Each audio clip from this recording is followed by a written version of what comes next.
دوستو یسوع کے معجزے اس ٹائم اسرائیل میں اور اسرائیل کے مختلف علاقہ بیت لحم گلیل اور مختلف جو ان کی سٹی تھی ان میں دکھاتا تھا، اور دوستو وہ اس کے معجزے دیکھتے تھے اور اس پہ ایمان لائے تھے۔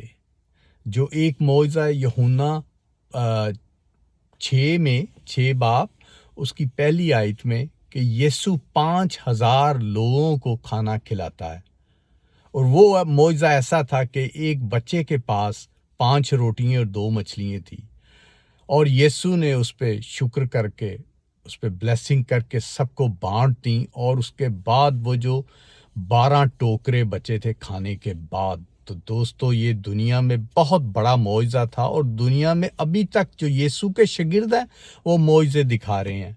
تو دوستو آپ بھی اس شاگردوں میں بنے جو معجزے دیکھنے کے بعد یسوع کے نام پہ معجزے کرتے ہیں۔ پریز دی لارڈ۔